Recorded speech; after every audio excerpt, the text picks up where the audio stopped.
Welcome to the Raw Path to Awakening podcast with Ezekiel and Domanique, where we share alternative information, unique, unfiltered perspectives on spiritual subjects, and deconstructing colonization as we cultivate higher awareness in our daily lives.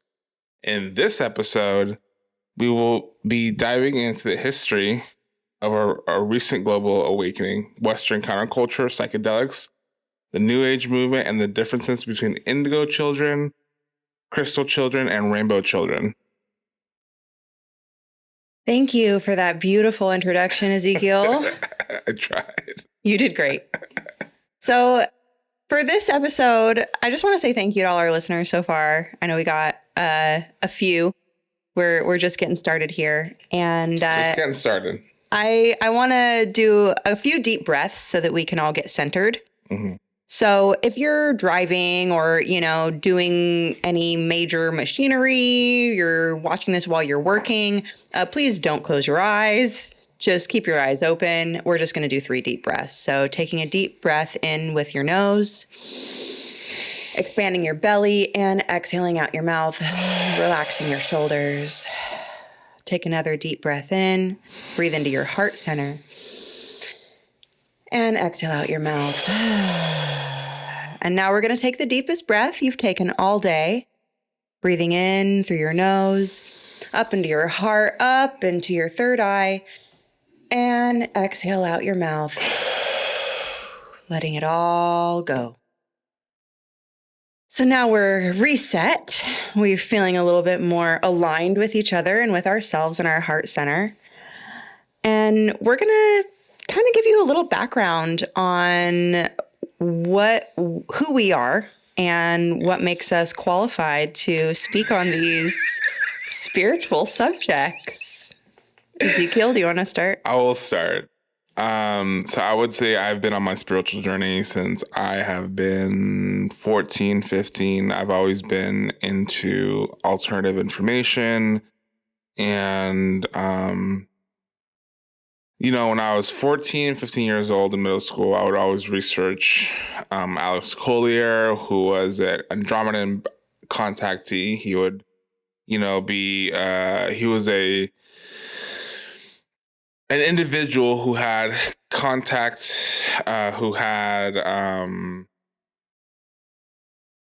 he was in contact with the Andromedans, that alien race. Lift up your mic a little bit. There we go. So, so he was in contact with the extraterrestrial race, and that was like part of my awakening is a really loaded term because I feel like, because right now I feel like there's still higher stages to my awakening, even though I've been on this path for so long. So I would say in those early days, researching alternative information like aliens and spirituality, organite, this thing right here.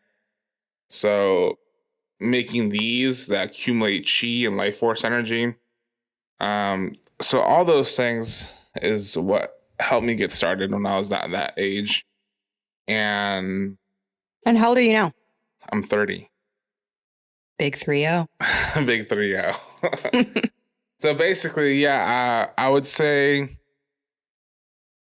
I'm qualified, quote unquote, to speak on this subject matter because I've been on this path for a long time. I've been through a lot of experiences that have shook me to the core of my being, that have opened me up and made me realize that there's a lot more to this reality than meets the eye. There's a lot more that is hidden from most people. That because I am sensitive, I can see spirits, I can access different timelines, access spiritual information, that gives me some credibility at least, because it's just, I have been put in a position where I can no longer be normal. I can no longer be. For those of you that don't know, Ezekiel's super psychic. He sees spirits, he feels things, he sees through people, he sees colors, and is in my experience of knowing you as a friend and as a colleague, you definitely see through the bullshit. And that's what I appreciate about you. Yeah, and I don't just see through the bullshit like spiritually, like what Dominique describes is like, you know, seeing through people, which is helpful. But like, just like the bullshit of our this whole matrix, this whole reality, you know, the way the government is structured, the way people behave, you know, like I see through that bullshit too, not just like the airy fairy part, you know. Totally. I think a lot of us are waking up to that right now, and we have been for a while, you know, and more people are starting to get on that bandwagon of, our world's going to shit and we need to do something to change it. Yeah. So Dominique, I think that's enough about me. What about you? So I was a very intuitive and psychic child at a young age, and I would see spirits and tell my mom things that would freak her out. And I kind of shut that down. I used to talk to fairies. My whole room was like fairy everything. I was all about the fae and the fairies, and I was like 8 years old. And so as a child, I was very like spiritual in that sense. And then as I became a teenager, I kind of was more trying to find myself and my identity. And it was when I was 15 that I converted to Buddhism. And that was, I mentioned this in the last episode with Soka Gakkai SGI USA. And that was chanting and reaching altered states of consciousness. I then began exploring psychedelics right before that. And I feel like the psychedelics and the spiritual awakening really go hand in hand for a lot of people. And that was the case for me as a teenager. And then after Buddhism, I took this class in college called Intro to Shamanism. And it was led by it was an anthropology class. Mm-hmm. And so we were studying different cultures and the shamanic nature of those different cultures. But we also had a book that we were studying that took us on shamanic journeys with drum work. And we would go into that lower world and access our spirit animals. And that's when I first met my spirit animals. And then I started having visions of stuff when I was chanting, and I tried talking to my group about it. And they were just like, oh, sensei, and bring it back to sensei. And I was just like, this is a little religious for me. I'm gonna exit stage left. It was, I love Namyo Horenge Kyo. It really does work. And I'm grateful for my time there. So I'm 32. I'm about to be 33. So I've been all my life really on the spiritual path, but really it's been the past 10 years. I had my daughter 10 years ago, and I feel like initiating into motherhood took me on a whole other level spiritually of really stepping outside of myself and stepping into service for others. Mm-hmm. And I lead sound baths. I lead meditations. I've been leading meditations for 12 or 13 years now. And really, I was one of those girls that kind of went a little far with the spiritual fluffy stuff and then grounded myself back out through a lot of grief and a lot of anger and a lot of rebirthing, a lot of breath work.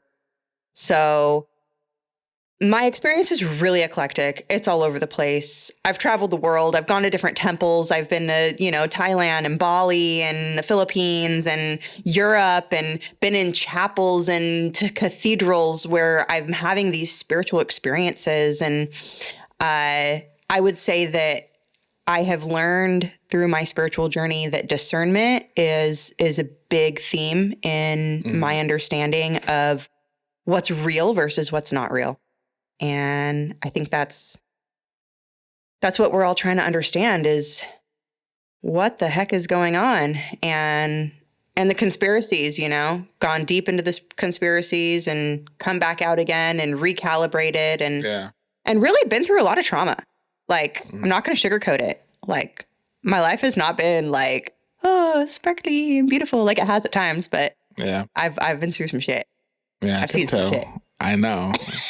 And that's why we laugh the way we do. I know. Yes. Yeah. People that have that booming laugh, they've been through some shit. Anyways, we're going to break down the global awakening in our modern era and what led us up to the point that we're at today in modern society. So back in the 60s, we had the boom of psychedelics. All right. And it started with Timothy Leary, right? Yeah, so Timothy Leary had this famous saying. It was, let's see if I can find it here.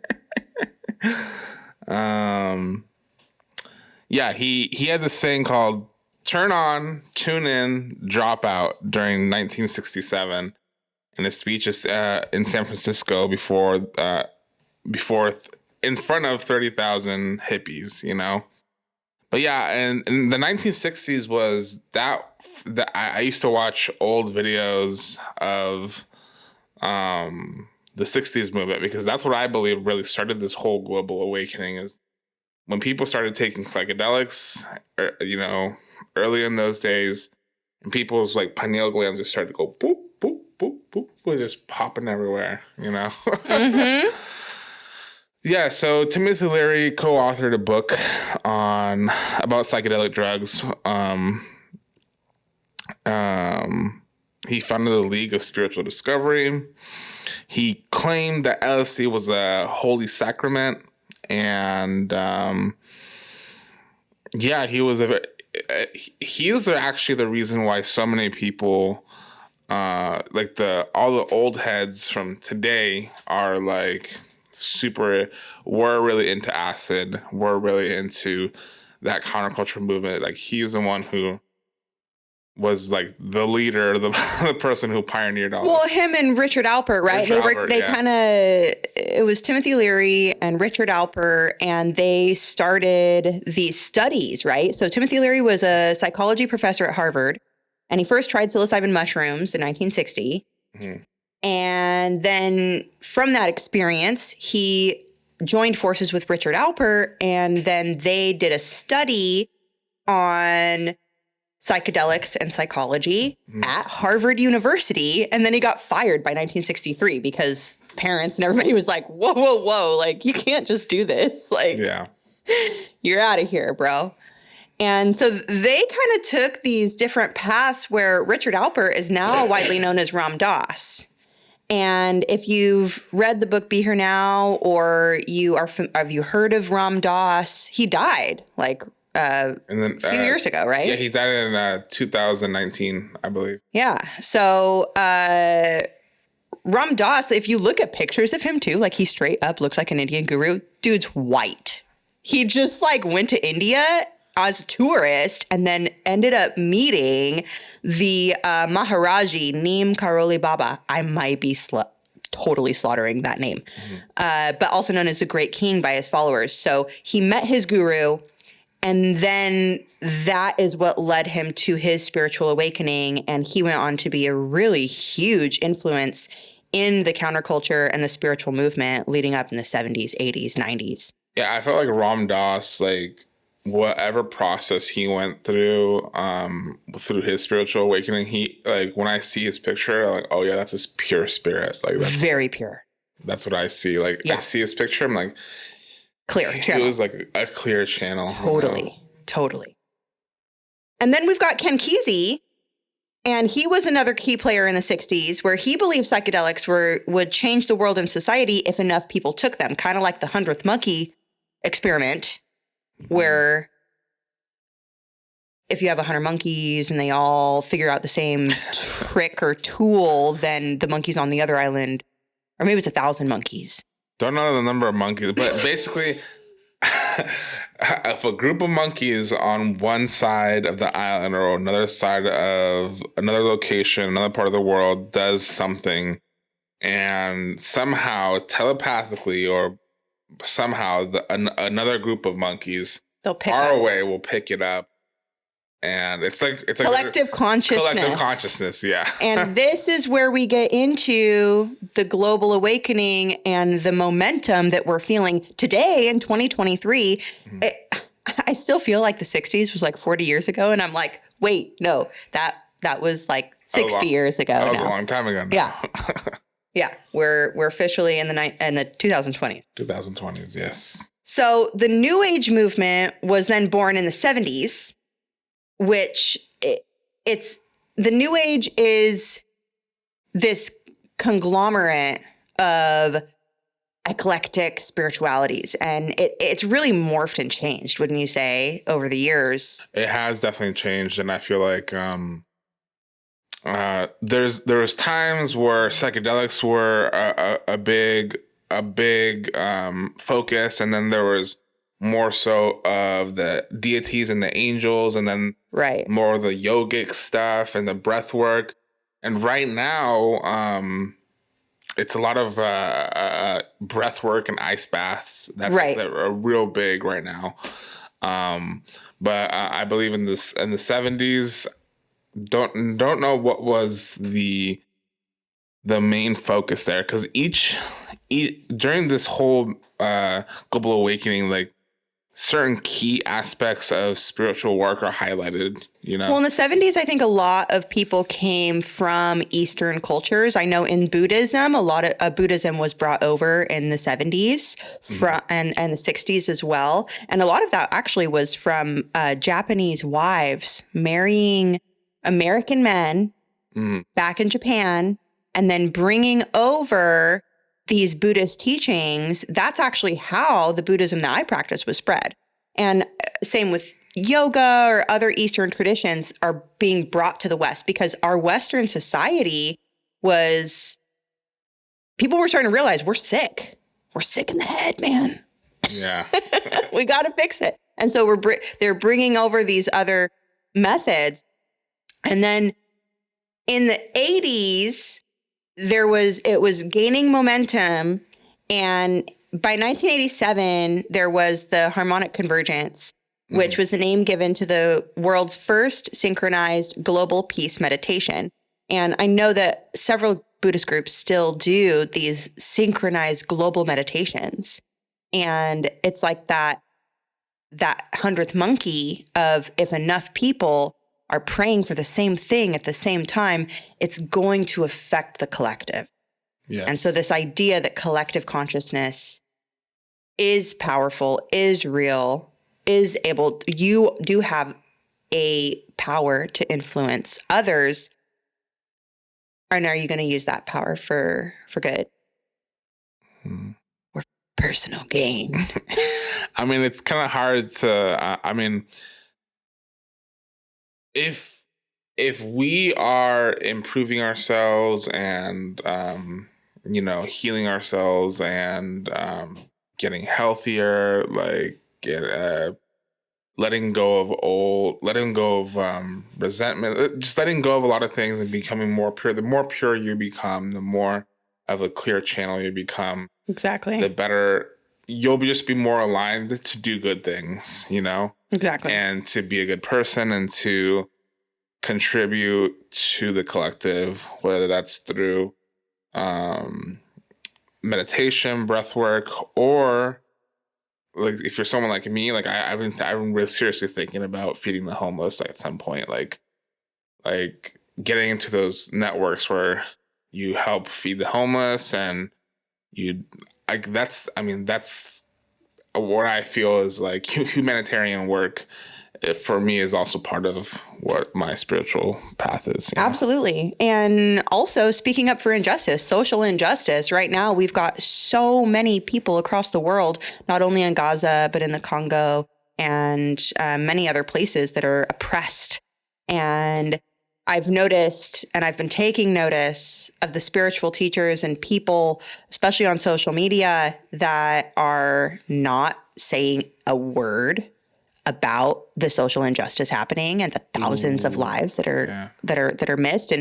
And my my dear sister, she just made this story the other day of spiritual work and social injustice go hand in hand. We're all one, right? We're all God experiencing itself, and we're all connected. So if we turn that blind eye and we're like, oh, I don't want to see that, and I that's going to lower my vibe.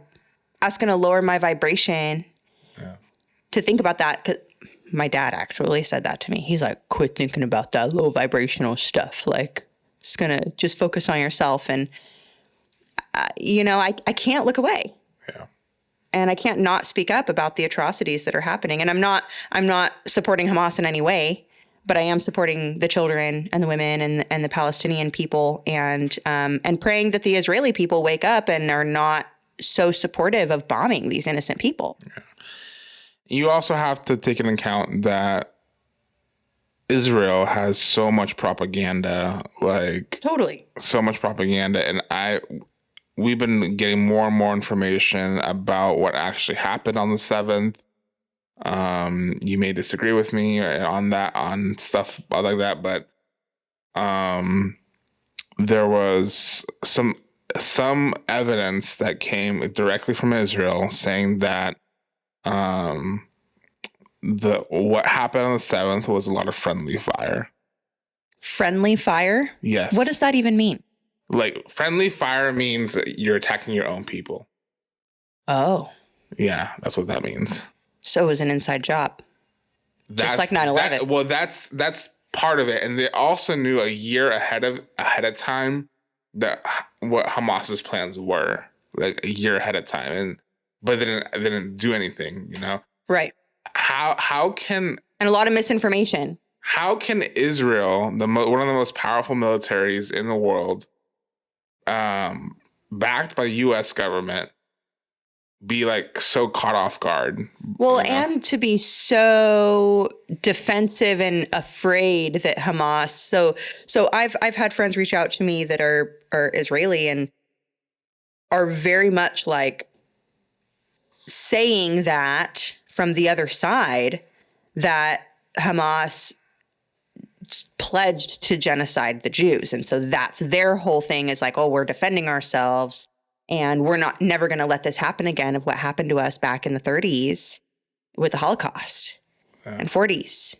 And so it's like this self-preservation tactic at the cost of other lives. And it's like, okay, but you don't, like, it's not even an eye for an eye at this point. It's like you've got how many hostages and you've bombed how many thousands of people? I think last time I checked, there was 7,000 children dead. I think the number is over 10,000 now. Yeah. Yeah, the last time I checked yesterday. Because it's not stopping. It's like every day. And there's constantly videos of Israeli military like mocking Palestinians, making fun of them. Saying they kill their babies, they kill their kids, they don't care, they think it's funny. Yeah, it's sick. It's really sick in the head. So all we can do is pray for those people, because, and in the spiritual sense, right? Mm-hmm. We do have an influence with our thoughts and with our vibration. And we have an obligation as people of privilege that are not in that warfare every day to like pray for the enemy. That's what I learned in Buddhism. You pray for your enemies. Yes. You pray that they feel compassion. Mm. You pray that they find wellness, because why are they hurting people? Because they're hurt. Hurt people. And history is repeating itself. And so are you going to be one of those people that is going to say, I'm going to stand up for injustice and I'm not going to let another Holocaust happen? Ironically, at the hands of the people that experienced the last one. Okay, we're done with the political topics. We'll set it down. Yeah. I just had to mention it because it's very real right now. Yeah, and it's at the epicenter of what is going on right now, and And some people say it's a distraction of separation, right? Of like divide and conquer, and it was the same way with COVID. And it was the same way with the vax. and it was kind of dividing people. And so now it's another thing where it's dividing people, and it's really getting especially the indigenous minorities here. So I'm Native American and you're Native Mexican. Well, let me explain. Explain. Let me explain, because so my people, the Mexican people are a mixed race. So we have European ancestry, which is Spaniard, and Native American ancestry. So, and some have more European ancestry and some have more Native ancestry. Because the colonization that the Spanish did was much different than the colonization that the British did and the French did. Those are different types of colonization. Still brutal, still bad. But I will say that there was more of an integration of the natives into society with the Spanish than there was with what happened in North America. Oh, well, Mexico is still part of North America, but what happened in the States? Yeah.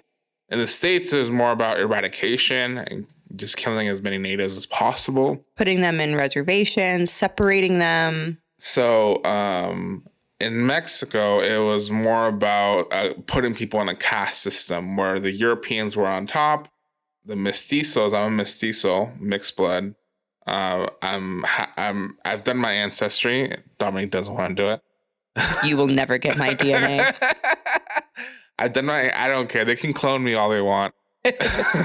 Or do whatever. My data's sacred.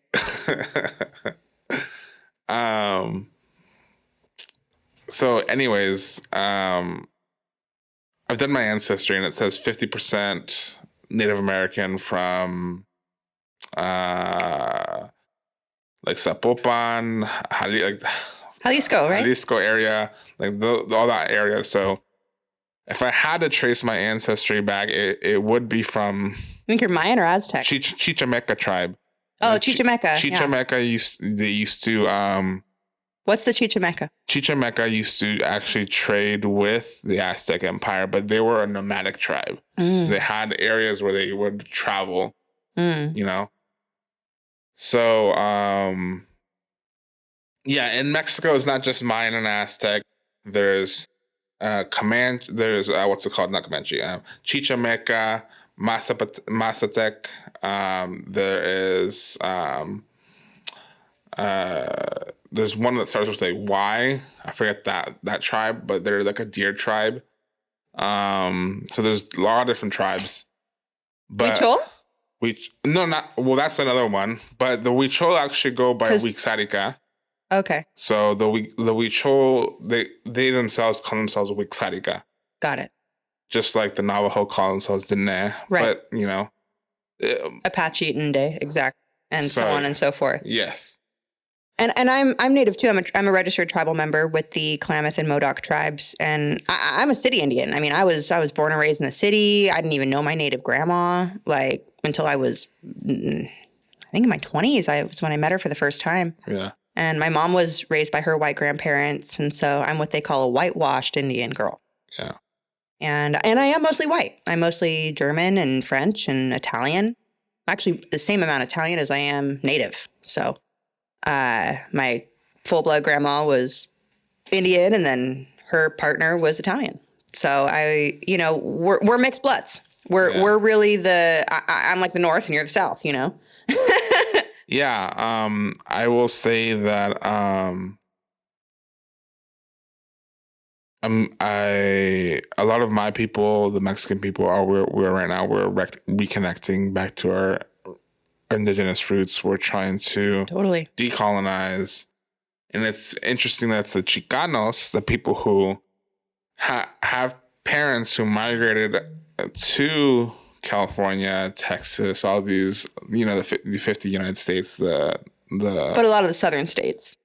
Yeah, well, it's basically the Chicano is a Mexican who is first generation, like me. I'm first generation here. Mm-hmm. I was born here in California, and whose parents are from Mexico. Mm-hmm. And so a Chicano is someone who has I'm not sure what it is, but it's been this collective movement of where the first generation Mexicans here in the United States are realizing the colonial system. Totally. Like, they're realizing that. Well, we're all learning that we're super colonized in our minds and in our environment. And a lot of white people, too, are also wanting to decolonize their minds. And, you know, the Druids and the Celtics and the Nordic people, they were the first ones to experience that colonization from the royals. Yeah. And Irish, you know, that's why the Irish, they're so... they get behind the underdogs because they were colonized and they had a mass genocide that they experienced as well in Ireland. Yeah. And Scotland too. So as everybody is indigenous, I love hearing that from my elders. That's something that Jose has always taught me. Everybody is indigenous. It just depends on what corner of the earth you're talking about.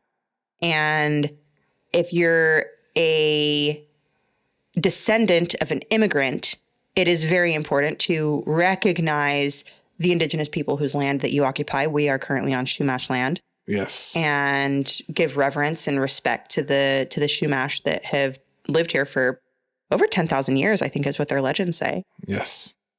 So if you don't know what native tribe occupied and caretook the land before your settlers, ancestors arrived, wherever you are today, I really encourage you to look that up and pay reverence there. That's something that I think the New Age movement is starting to get more of a respect for. There was a lot of cultural appropriation that has been happening with indigenous ceremonies, indigenous cultures, charging for ceremony.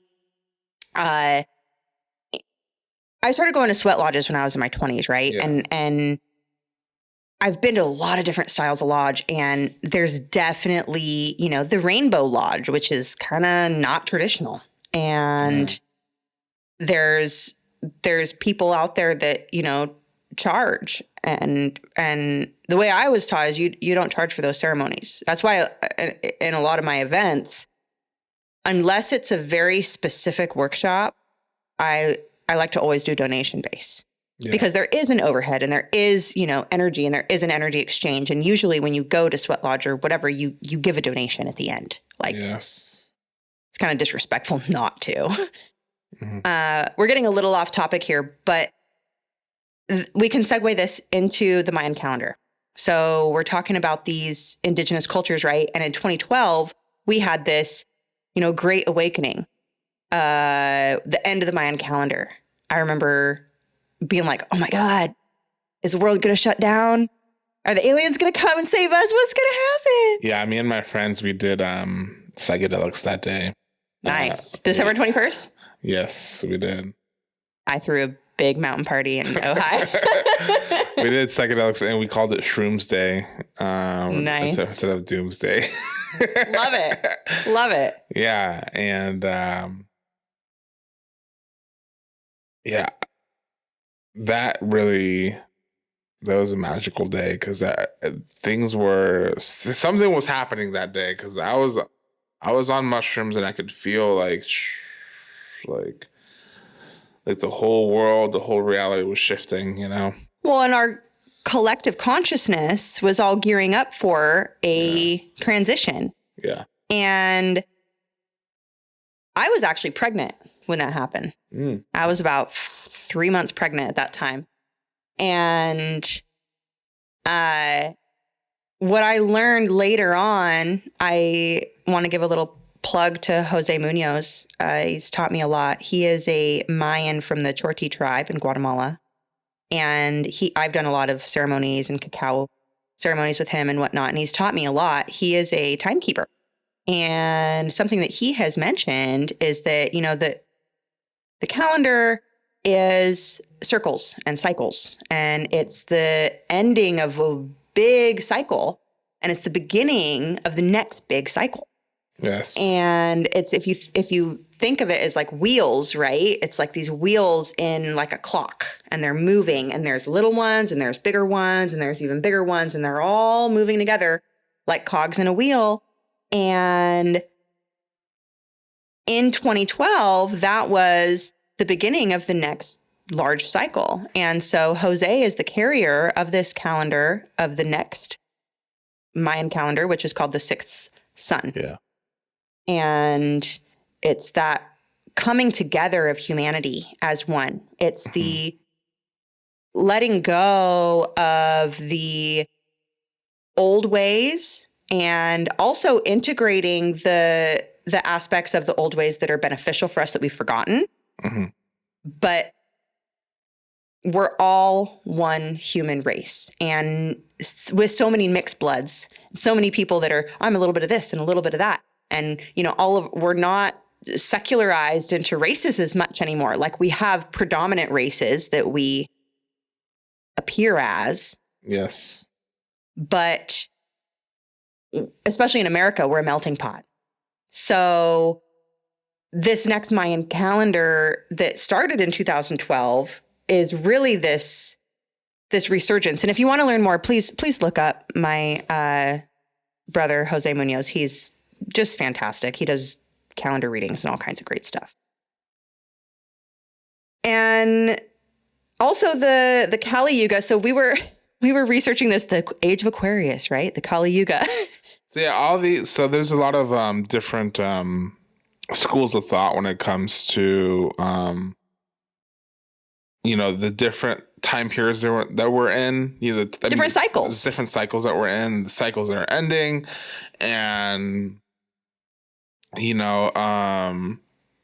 it seems to me like a lot of these schools of thought are all kind of saying the same thing, that we're going through this massive shift, And it was funny the other day when we were researching the Age of Aquarius, which a lot of New Age and spiritual people will say, "Oh, we're in the Age of Aquarius," and we looked it up and we're like, "Yo, no one can fucking agree." There's so many different, if you Google when did the Age of Aquarius begin, some people say 1447 AD. Some people say 2012. Some people say 2020. Some people say it begins in 2547. Nobody knows. Nobody knows. And it's because they don't know when the age of Pisces officially ended, because astrology is so complex and because our Gregorian calendar isn't really synced up well to the astrological calendar. Yeah. And to our bigger cycles in the celestial stars, our old ways of tracking time. And I've been kind of lost, Well, they fucked us up with the 365-day year cycle. Yeah. And the 30-day, 31 days. Who decided that every month was going to be a different amount of days? Some fucker. Man. Used to, if we had a 13 moon calendar, which is what the Mayans do. 13 moons, 28 days per moon. Aligns with the equinoxes and the solstices, and you're all gravy, baby. But no, we had to go make things all weird over here. Yeah. And then the Kali Yuga also is a very similar thing where nobody can really agree because it's these large cycles. The Kali Yuga is supposed to last, I'm not sure if I have this correct, 432,000 years is the cycle. So that's a long ass time. It's a long ass time, but there's this other one that said it was only 1,000 years. Right, 1,400 years, which seems more right. Maybe the entire, because in the yugas, which is the Hindu tradition, there's the Golden Age, the Bronze Age, the Iron Age, the Bronze Age, and back into the Golden Age.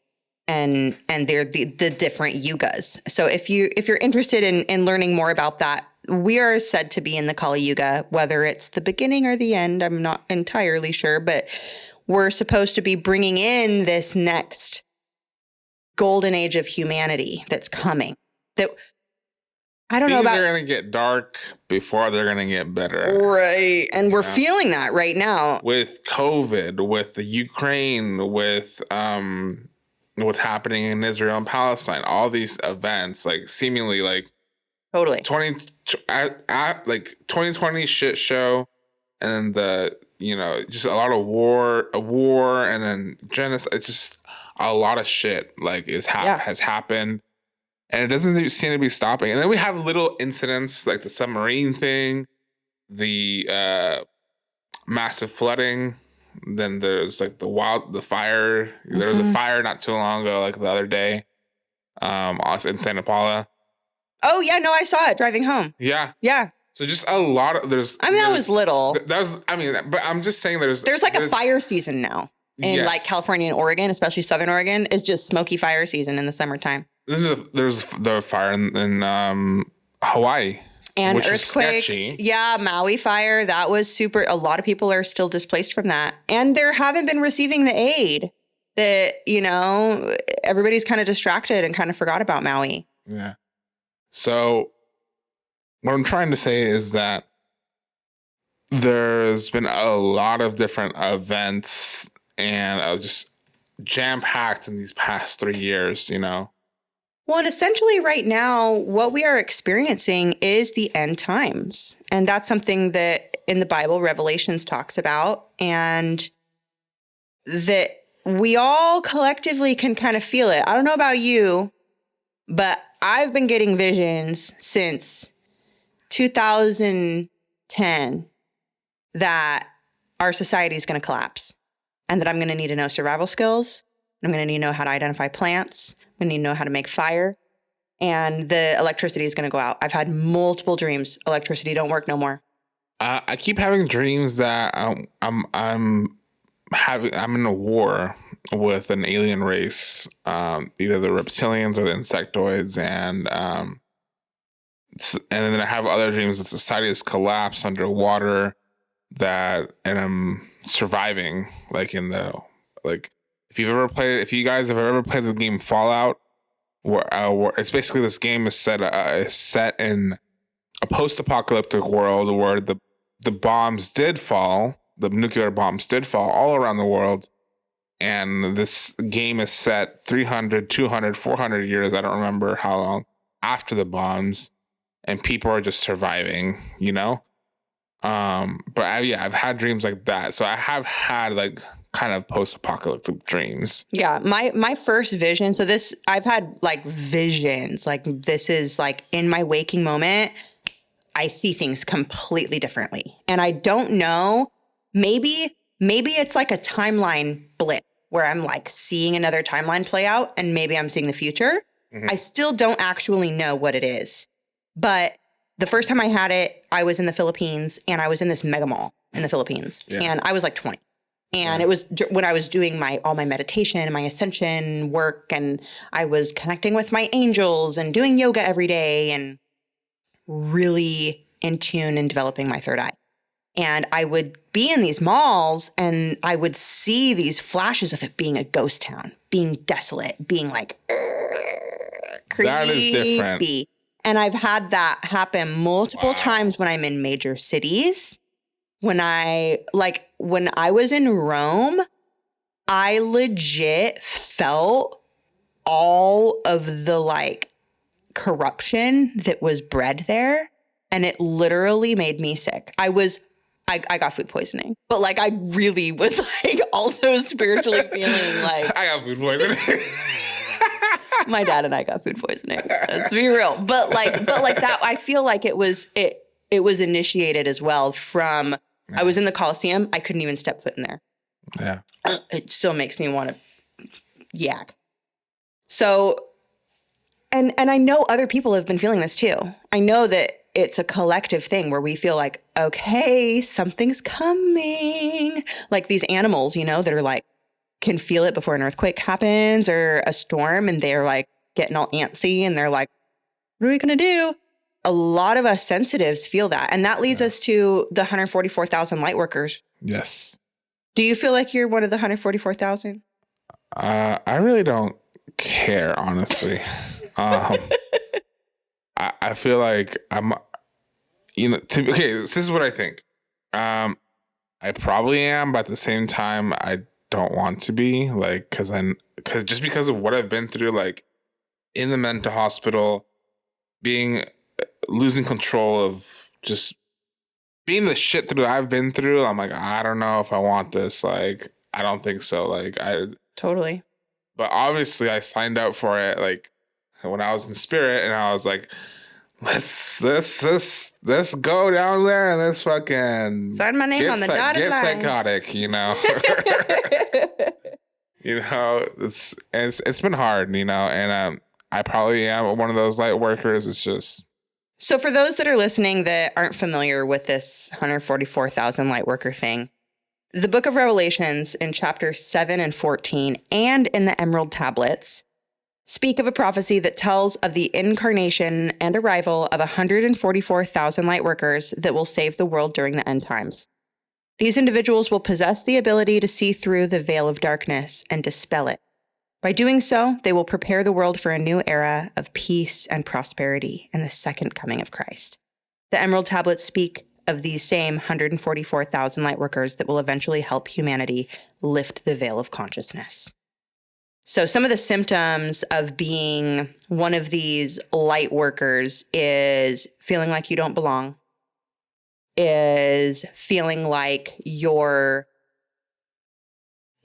see the good in people and you want to give people the benefit of the doubt, but at the same time, you can't stand people because you see that they're polluted by their own darkness, by their own trauma, and they keep making stupid decisions, and you're like, can you just be your true self? And another symptom of being or another sign of being one of these light workers is that you feel like you're meant for something greater. And you have this feeling inside of your soul that you can't seem to shake, where you feel like you're meant for greatness. And maybe as a child, you thought that meant stardom. You thought that meant being a celebrity or a politician or making some big change in the world and being influential. You know, let me cut you off right there. This is thoughts coming in right now. For me, the doing something great, it's been, for me, it's like a sacrifice or like a spiritual martyr. Like I will have to make a choice in the future, and because the other day I was in this other reality. It's like I was being birthed in this other reality, and I can hear. I don't want to call it auditory hallucinations because I can hear other people talking. So I was in my bed, and they're like, "Oh, like, you're gonna be okay, buddy. You're gonna be okay." And I hear people talking around me. So, and I was like, my spirit was somewhere. I don't know how to describe it. You were out of your body. No, it was more than that. I was in a shamanic state. Like if I took ayahuasca, but I didn't. This happened two days ago, and it scares me because it's like, am I meant to control this state, or am I meant to just be out of control? Like a lot of times, you know, because I almost thought I was gonna end up in the mental hospital again, you know, two days ago. And so what I'm trying to say is that it's sometimes some people who are these light workers have like this, it's like this sacrifice of something. I don't know what it is yet, but it's like the spiritual martyr, you know? Yeah. And I don't know what it is, but it's something that's like death doesn't even begin to describe like what the price is. It's like the cost of all timelines, all realities, all creation. That's what it feels like. Those are high stakes. You know? And it's almost as if there's this darkness or an infiltration of demonic forces trying to corrupt everything, and there's like the light trying to balance it all out. Mm-hmm. And I'm in the middle of this, being chosen to be a martyr to make a choice between these two sides, and it scares the shit out of me, Damn, I'm glad I haven't had that feeling. That's all I gotta say is I really don't feel like I've had a choice. I feel like I've been initiated through a lot of darkness, and I've seen a lot of darkness, but I feel like I've had the opportunity to be somewhat protected. So I had an experience that something I've shared with my children to teach them how to psychically protect themselves. This happened to me in my early 20s. And I was in my first apartment, and there was this shadow being in the doorway, and I was trying to go to sleep. I was by myself, and there was this shadow being. He was like 8 feet tall, and he was staring at me through the doorway, and I was paralyzed. I was just like, oh God, what am I going to do? And he came up right over me and tried scaring me. He was trying to harvest fear from me. Yeah. And I just breathed in golden light into my heart and white light, and I breathed it out in the whole room. Yeah. And it pushed him out the window. After about 2 or 3 breaths, it was like, and I've taught that to my daughter because she's seen shadow people as well. Mm-hmm. She's very psychic and has experienced a lot of fear around, because dark entities, they can scare kids. Yes. And so if you ever feel like there's like dark spirits or whatever, that is really helpful. And I feel like that's Christ consciousness. Like Christ taught us to live from our hearts. And I have accepted Jesus as my savior. I know that might sound really freaking weird on this podcast, but like I had a spiritual experience this year where I was just at my wit's end, and the relief that Jesus Christ gave me was like none other. And I know that it's the same as Tankashila. It's the same as the Native American identification of this greater power that teaches us how to live as the true human beings that we are. Yeah. And I think a lot of people get Jesus confused with the church, and they're not the same. Yeah, definitely not the same thing. And with children, so we've got these different generations of children. Yes, we have generations of children that are coming in who are highly advanced spiritual beings, highly advanced souls, very old souls, ancient souls being incarnated at this time on this planet to help the process of ascension, global awakening, whatever you want to call it. I really don't like the term ascension anymore. I used to like read the handbook to ascension and everything, and I just don't like it anymore. Yeah, I personally don't really like that term either. But I mean, for the people listening, like if you don't we're trying to make it simple, right. I'm just saying, like as somebody that's, my understanding of ascension is we're raising our consciousness, but something that's forgotten in that is that we actually need to descend and embody that consciousness. So it's like our kundalini's rising, we rise it up, and then we bring it back down. And it's through that integration of up and down that we can be the change that we want to see on the earth. So tell me, Indigo. Tell me, Ezekiel. I looked at the word indigo. I am. What are indigo children? That you think? So indigo children are the first generational wave of children that incarnated here in the 80s and 90s, early 90s, mid 80s.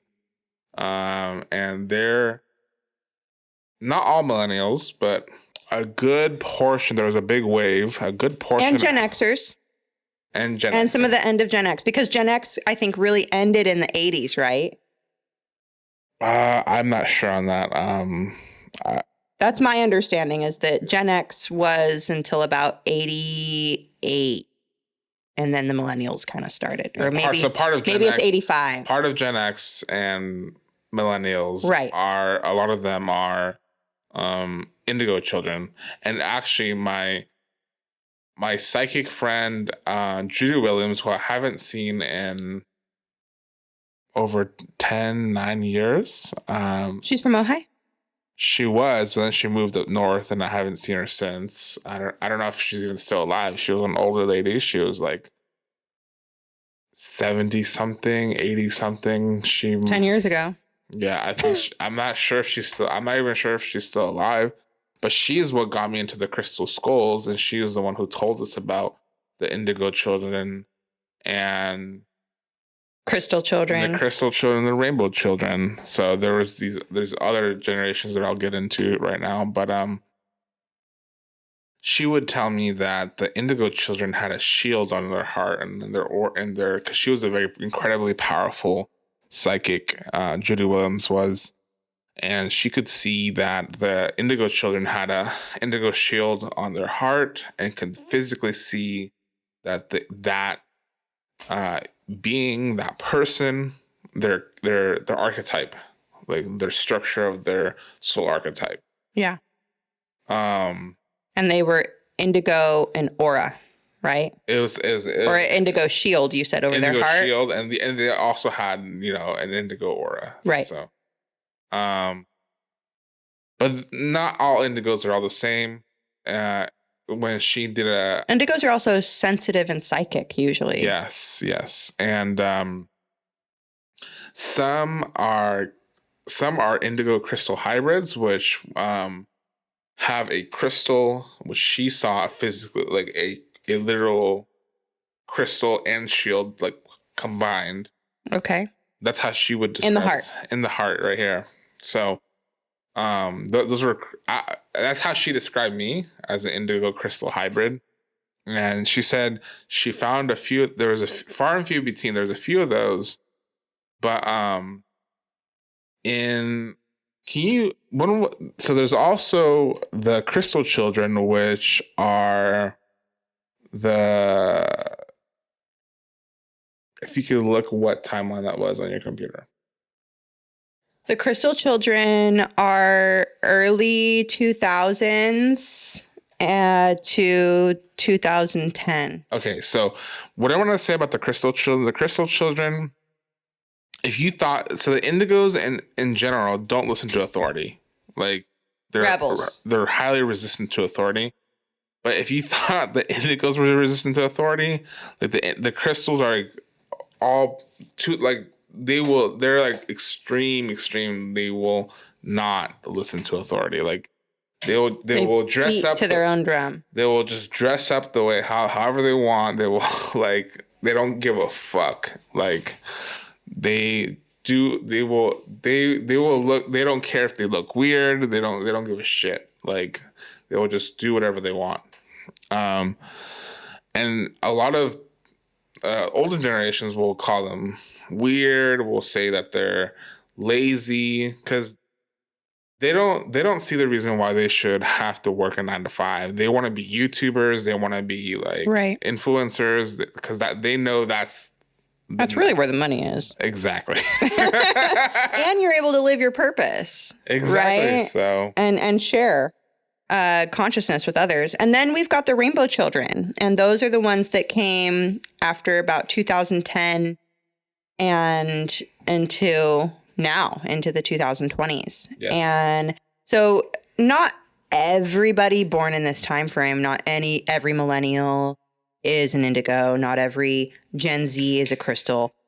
And then now we've got Gen Alpha, which is after 2010. Yes. And it's a select few. And if someone is one, usually they're highly sensitive to either sound, or they're sensitive to light, or they're sensitive to emotions, and they have a hard time regulating their emotions. Mm-hmm. So my daughter, I know she's a rainbow. I heard her name is Iris. That means rainbow. And when I was pregnant, I actually had a vision of her spirit coming to me in a rainbow dress. And she was like, oh, it's like rainbow angel. And she told me her name was Iris. I'm like, okay. And then they're tripping out there. That is an old name that's made a comeback. Yes. I think I've met one person named Iris in my generation. In her generation, we've met at least 5 or 6 Irises. And that's another collective consciousness thing. I think that these soul groups that are incarnating the rainbow children, they have that frequency of the rainbow. And so they're bringing that. Yes. And I want to share a prophecy that's a Cree prophecy about the rainbow warriors. And so this is an unknown Cree woman that has shared this prophecy about 100 years ago. It says, one day there will come a time when the earth is being ravaged and pollock. The forests are being destroyed. The birds will fall from the air. The water will be blackened. The fish will be poisoned in the streams. And the trees will no longer be. Mankind, as we know it, would cease to all exist. But there will come a tribe from all corners of the earth, and they will be called the warriors of the rainbow. And I get freaking little chills. Yeah, I did right now. I could feel the energy right here in my head and the back just go like this. It's real. And I know that this is true. This is happening right now. Like, look at Standing Rock. Look at the freaking, literally birds were falling from the air like 7 years ago. Do you remember that? There were like mass die-offs of birds falling from the sky. Yeah, I remember that. And so these warriors of the rainbow, they bring in, that's partly why we chose all these rainbow colors, is because it brings in that frequency of all of the centers. It unites all of the people. It unites all of the colors. One of the first festivals I went to was a Rainbow Family Gathering. Have you ever been to one of those? I've known about the Rainbow Family gatherings for about 12, 10, 11 years or something like that. Yeah. And I've wanted to go, but I don't know, they're next level. I don't know. It's very hippie.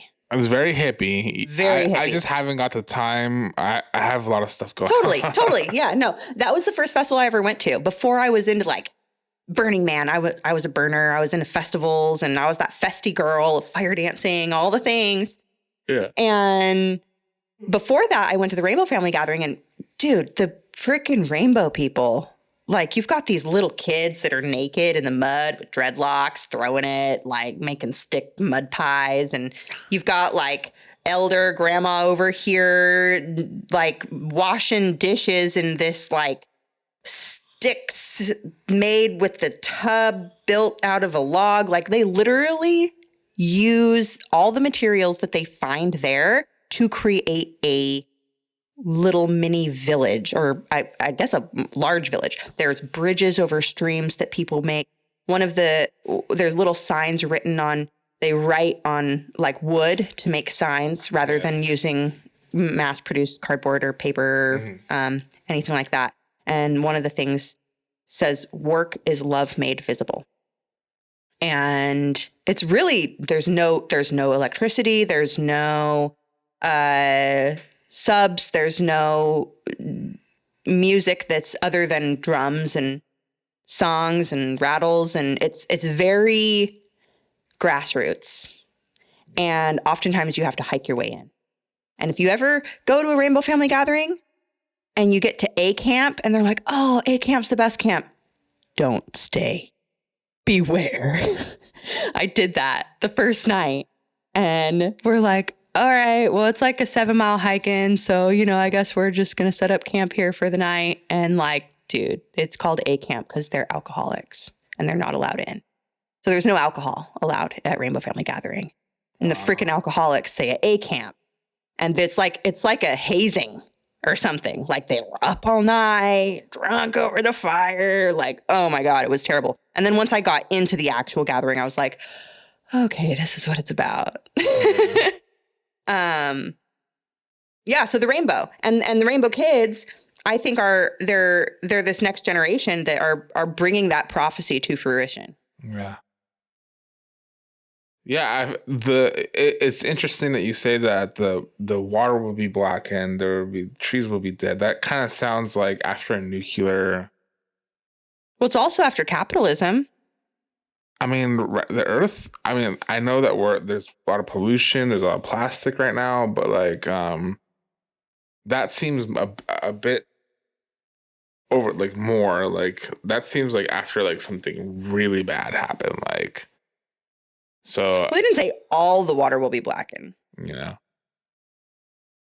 But it is, I mean, if you think about it, I'm not saying that Dakota Access Pipeline has leaked. They're still fighting that, by the way. If you haven't signed the petition, do that because they're trying to get it shut down still. That's another thing, social justice and spiritual work. It goes hand in hand. Really does. I wish that I went to Standing Rock. You went, right? I did go, and that changed my life. Yeah. I met a lot of fellow warriors. Yeah. And yeah, I got tear gassed over there. I didn't get taken to jail, fortunately, but a lot of my friends did go to jail. And that's gnarly, man. So, and there was this one woman who was in jail for a long time. Like they wouldn't let her get out. You know, Indian Native woman, Red Fawn, or I think that's her name. She was in jail for a very, very long time. And she was a big public figure that really held it down. And that's the reason they primarily wanted her in jail. Wow.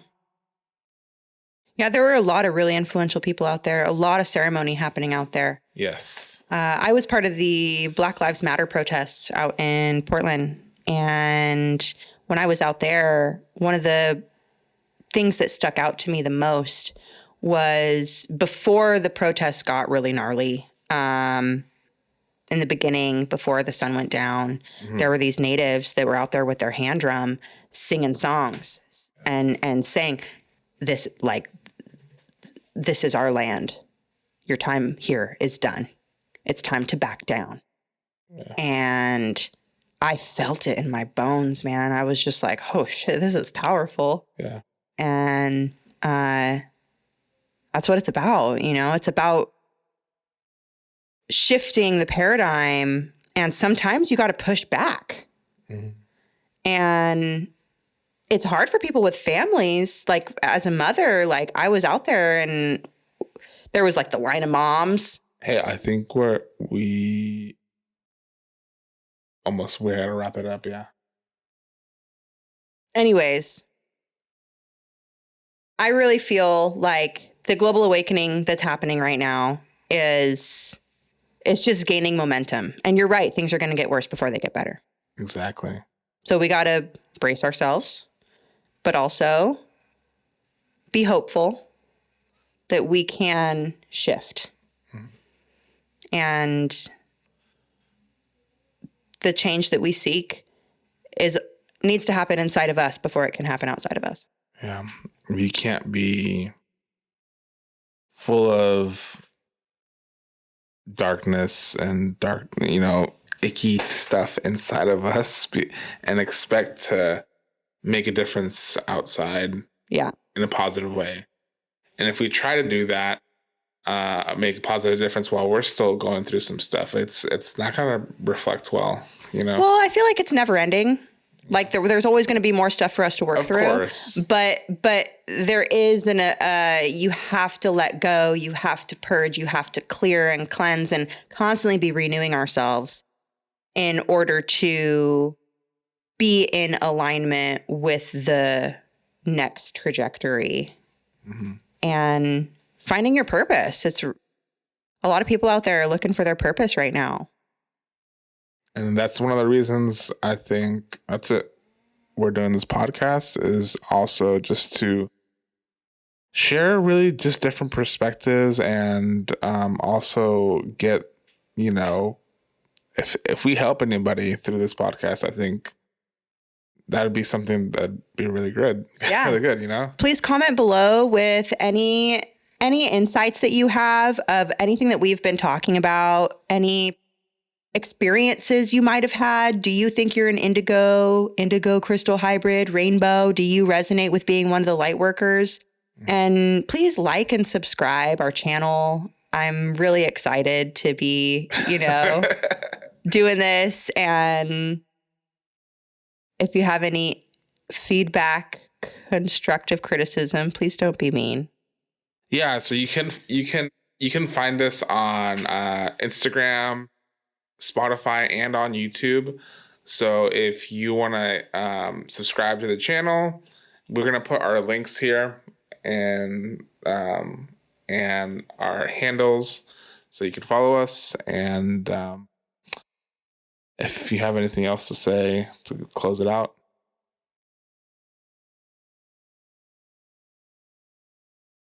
We can do this. I know it got to strap up your bootstraps, but Lord of mercy on our souls, we chose this. So Yes, we did. If you're here and you made it through the end of this episode, you're probably one of the 144,000. That's right. I hope. I hope.